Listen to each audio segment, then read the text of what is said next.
il s'agit d'un jeune lycéen, Paul Salcedo, qui, par un hasard, obtient des pouvoirs magiques et devient un petit renard-garou. Ce disciple de comics, de Spider-Man, des X-Men, de Batman, choisit alors de s'inventer une double identité, de se faire un costume et de se donner un nom pour rétablir la justice.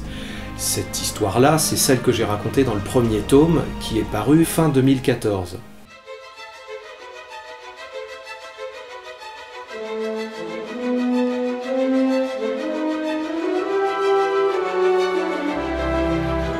Dans le tome 2, il y a deux aventures très distinctes. Cette première aventure en Auvergne, au ton très fantastique, qui s'appelle Le Mâle Loup, qui fait 44 pages, que j'appelle moi mon épisode Scooby-Doo, parce que voilà, ça se passe dans le Massif central, en Auvergne donc,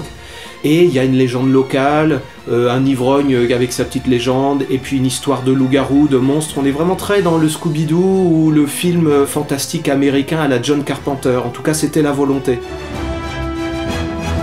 La deuxième histoire permet de vraiment beaucoup plus donner une grosse boîte de Quality Street aux fans de comics qui aiment les univers partagés, les liens avec des bouts d'histoire commencés dans d'autres livres et qui s'insèrent dans un univers cohérent et peuvent retrouver les pistes que j'ai laissées dans d'autres épisodes pour qu'ils comprennent bien que c'est à lui que je m'adresse, c'est-à-dire ceux qui ont lu mes albums précédents comme Tom et William, où on va retrouver des personnages que j'ai implantés avant dans ma petite mythologie de poche, mais aussi les éditions Roy, qui sont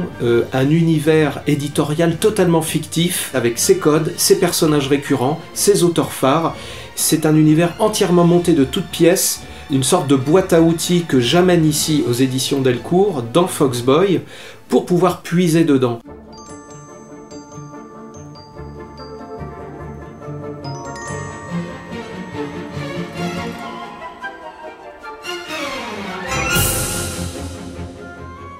Il fallait que je puisse séparer cette histoire de loup-garou que chacun va pouvoir s'approprier et pouvoir lire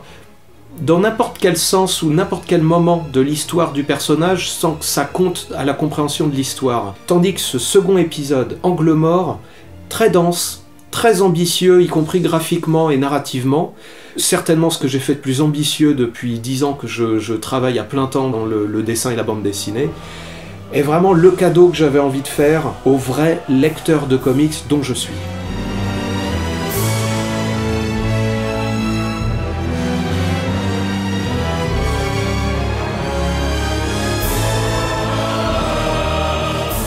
En termes de dessin, je pense qu'il a pas mal évolué par rapport au 1. J'ai voulu m'ouvrir un petit peu plus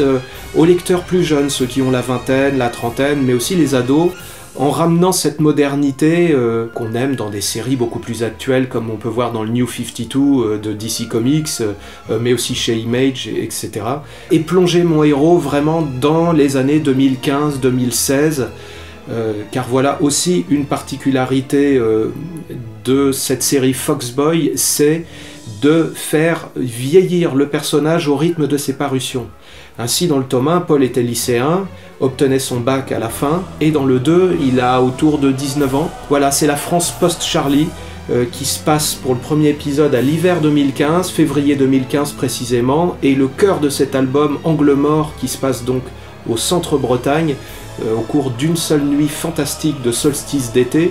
en juin 2015. Donc le personnage, comme Harry Potter, est censé vieillir en même temps que ses lecteurs.